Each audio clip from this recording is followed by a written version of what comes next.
Welcome back to our Daily Bread. I'm Sam, and I'll be taking you through a 365-day plan from Genesis to Revelation. Today I'll begin the book of 2nd Chronicles. If you would like to catch up on our reading of 1st Chronicles, you can find a full compilation of the video on Substack and YouTube as a standalone video. If you would like to follow along, I'll be reading from the ESV translation. Chapter 1. Solomon, the son of David, established himself in his kingdom. And the Lord his God was with him and made him exceedingly great. Solomon spoke to all Israel, to the commanders of thousands and of hundreds, to the judges, and to all the leaders in all Israel, the heads of fathers' houses. And Solomon and all the assembly with him went to the high place that was at Gibeon, for the tent of meeting of God, which Moses the servant of the Lord had made in the wilderness, was there. But David had brought up the ark of God from Kiriath-jearim to the place that David had prepared for it, for he had pitched a tent for it in Jerusalem. Moreover, the bronze altar that Bezalel the son of Uri, son of Hur, had made, was there before the tabernacle of the Lord. And Solomon and the assembly sought it out. And Solomon went up there to the bronze altar before the Lord, which was at the tent of meeting, and offered 1,000 burnt offerings on it. In that night God appeared to Solomon, and said to him, "Ask what I shall give you." And Solomon said to God, "You have shown great and steadfast love to David my father, and have made me king in his place. O Lord God, let your word to David my father be now fulfilled, for you have made me king over a people as numerous as the dust of the earth. Give me now wisdom and knowledge to go out and come in before this people. For who can govern this people of yours, which is so great?" God answered Solomon, "Because this was in your heart, and you have not asked for possessions, wealth, honor, or the life of those who hate you, and have not even asked for long life, but have asked for wisdom and knowledge for yourself, that you may govern my people over whom I have made you king. Wisdom and knowledge are granted to you. I will also give you riches, possessions, and honor, such as none of the kings had who were before you, and none after you shall have the like." So Solomon came from the high place at Gibeon, from before the tent of meeting, to Jerusalem, and he reigned over Israel. Solomon gathered together chariots and horsemen. He had 1,400 chariots and 12,000 horsemen, whom he stationed in the chariot cities and with the king in Jerusalem. And the king made silver and gold as common in Jerusalem as stone, and he made cedar as plentiful as the sycamore of the Shephelah.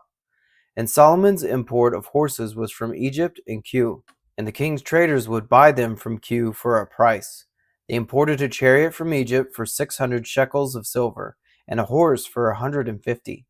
Likewise, through them these were exported to all the kings of the Hittites and the kings of Syria. Chapter 2. Now Solomon purposed to build a temple for the name of the Lord, and a royal palace for himself. And Solomon assigned 70,000 men to bear burdens, and 80,000 to quarry in the hill country, and 3,600 to oversee them. And Solomon sent word to Huram the king of Tyre, "As you dealt with David my father, and sent him cedar to build himself a house to dwell in, so deal with me. Behold, I am about to build a house for the name of the Lord my God, and dedicate it to him, for the burning of incense of sweet spices before him, and for the regular arrangement of showbread, and for burnt offerings morning and evening, on the Sabbaths, and the new moons, and the appointed feasts of the Lord our God, as ordained forever for Israel. The house that I am to build will be great, for our God is greater than all gods. But who is able to build him a house, since heaven, even highest heaven, cannot contain him? Who am I to build a house for him, except as a place to make offerings before him? So now send me a man skilled to work in gold, silver, bronze, and iron, and in purple, crimson, and blue fabrics, trained also in engraving, to be with the skilled workers who are with me in Judah and Jerusalem, whom David my father provided. Send me also cedar, cypress, and algum timber from Lebanon, for I know that your servants know how to cut timber in Lebanon. And my servants will be with your servants to prepare timber for me in abundance. For the house I am to build will be great and wonderful. I will give for your servants, the woodsmen who cut timber, 20,000 cores of crushed wheat, 20,000 cores of barley, 20,000 baths of wine, and 20,000 baths of oil." Then Huram the king of Tyre answered in a letter that he sent to Solomon, Because the Lord loves his people, he has made you king over them. Huram also said, Blessed be the Lord God of Israel, who made heaven and earth, who has given King David a wise son, who has discretion and understanding, who will build a temple for the Lord and a royal palace for himself. Now I have sent a skilled man who has understanding, Huram-abi, the son of a woman of the daughters of Dan, and his father was a man of Tyre. He is trained to work in gold, silver, bronze, iron, stone, and wood, and in purple, blue, and crimson fabrics and fine linen, and to do all sorts of engraving and execute any design that may be assigned him, with your craftsmen, the craftsmen of my lord David your father. Now therefore the wheat and barley, oil and wine, of which my lord has spoken, let him send to his servants, and we will cut whatever timber you need from Lebanon, and bring it to you in rafts by sea to Joppa, so that you may take it up to Jerusalem. Then David counted all the resident aliens who were in the land of Israel, after the census of them that David his father had taken, and there were found 153,600.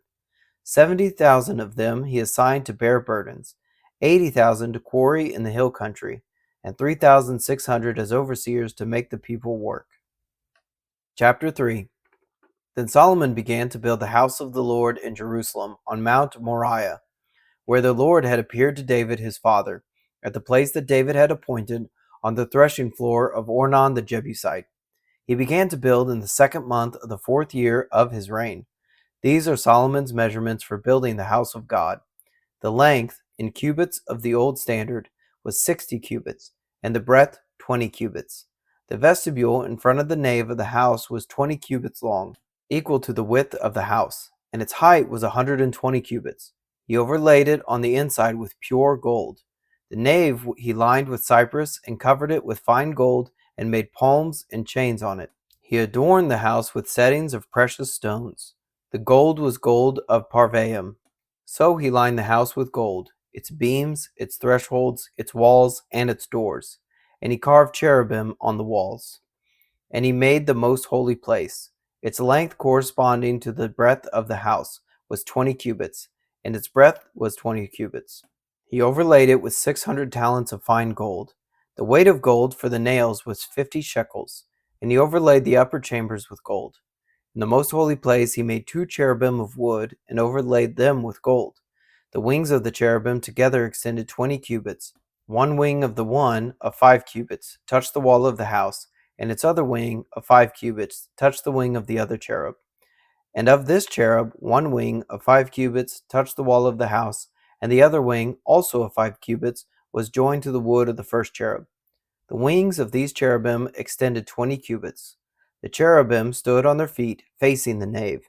And he made the veil of blue and purple and crimson fabrics and fine linen, and he worked cherubim on it. In front of the house he made the 2 pillars 25 cubits high, with a capital of 5 cubits on the top of each. He made chains like a necklace, and put them on the tops of the pillars, and he made 100 pomegranates, and put them on the chains. He set up the pillars in front of the temple, one on the south, the other on the north. That on the south he called Jachin, and that on the north Boaz. Chapter 4. He made an altar of bronze, 20 cubits long and 20 cubits wide, and 10 cubits high. Then he made the sea of cast metal. It was round, 10 cubits from brim to brim, and 5 cubits high, and a line of 30 cubits measured its circumference. Under it were figures of gourds for 10 cubits, compassing the sea all around. The gourds were in 2 rows, cast with it when it was cast. It stood on 12 oxen, 3 facing north, 3 facing west, 3 facing south, and 3 facing east. The sea was set on them, and all their rear parts were inward. Its thickness was a handbreadth, and its brim was made like the brim of a cup, like the flower of a lily. It held 3,000 baths. He also made 10 basins in which to wash, and set 5 on the south side, and 5 on the north side. In these they were to rinse off what was used for the burnt offering, and the sea was for the priests to wash in. And he made 10 golden lampstands as prescribed, and set them in the temple, 5 on the south side, and 5 on the north. He also made 10 tables and placed them in the temple, 5 on the south side, and 5 on the north. And he made 100 basins of gold. He made the court of the priests, and the great court, and the doors for the court, and overlaid their doors with bronze. And he set the sea at the southeast corner of the house. Huram also made the pots, the shovels, and the basins. So Huram finished the work that he did for King Solomon on the house of God: the 2 pillars, the bowls, and the 2 capitals on the top of the pillars, and the 2 lattice works to cover the 2 bowls of the capitals that were on the top of the pillars, and the 400 pomegranates for the 2 lattice works, 2 works of pomegranates for each lattice work, to cover the 2 bowls of the capitals that were on the pillars. He made the stands also, and the basins on the stands, and the 1 sea, and the 12 oxen underneath it, the pots, the shovels, the forks, and all the equipment for these Huram-abi made of burnished bronze for King Solomon, for the house of the Lord. In the plain of the Jordan the king cast them, in the clay ground between Succoth and Zeradah. Solomon made all these things in great quantities, for the weight of the bronze was not sought. So Solomon made all the vessels that were in the house of God: the golden altar, the tables for the bread of the presence, the lampstands and their lamps of pure gold to burn before the inner sanctuary as prescribed, the flowers, the lamps, and the tongs of purest gold, the snuffers, basins, dishes for incense, and fire pans of pure gold, and the sockets of the temple for the inner doors of the most holy place and for the doors of the nave of the temple were of gold. Chapter 5. Thus all the work that Solomon did for the house of the Lord was finished. And Solomon brought in the things that David his father had dedicated, and stored the silver, the gold, and the vessels in the treasuries of the house of God. Then Solomon assembled the elders of Israel and all the heads of the tribes, the leaders of the fathers' houses of the people of Israel, in Jerusalem to bring up the ark of the covenant of the Lord out of the city of David, which is Zion. And all the men of Israel assembled before the king at the feast that is in the 7th month. And all the elders of Israel came, and the Levites took up the ark. And they brought up the ark, the tent of meeting, and all the holy vessels that were in the tent. The Levitical priests brought them up. And King Solomon and all the congregation of Israel, who had assembled before him, were before the ark, sacrificing so many sheep and oxen that they could not be counted or numbered. Then the priests brought the ark of the covenant of the Lord to its place, in the inner sanctuary of the house, in the most holy place, underneath the wings of the cherubim. The cherubim spread out their wings over the place of the ark, so that the cherubim made a covering above the ark and its poles. And the poles were so long that the ends of the poles were seen from the holy place before the inner sanctuary, but they could not be seen from outside. And they are there to this day. There was nothing in the ark except the 2 tablets that Moses put there at Horeb, where the Lord made a covenant with the people of Israel when they came out of Egypt. And when the priests came out of the holy place, for all the priests who were present had consecrated themselves, without regard to their divisions, and all the Levitical singers, Asaph, Heman, and Jeduthun, their sons and kinsmen, arrayed in fine linen, with cymbals, harps, and lyres, stood east of the altar with 120 priests who were trumpeters. And it was the duty of the trumpeters and singers to make themselves heard in unison, in praise and thanksgiving to the Lord. And when the song was raised with trumpets and cymbals and other musical instruments, in praise to the Lord, for he is good, for his steadfast love endures forever. The house of the Lord, was filled with a cloud, so that the priests could not stand to minister because of the cloud, for the glory of the Lord filled the house of God. Thank you for joining me today in our Bible reading. You can find us on Substack and YouTube at Up+Out Show, or Our Daily Bread wherever you get your podcasts. Please consider subscribing. If you enjoyed this reading today, please like and share. If you have any thoughts about the verses read, please leave a comment. Thank you and have a blessed day.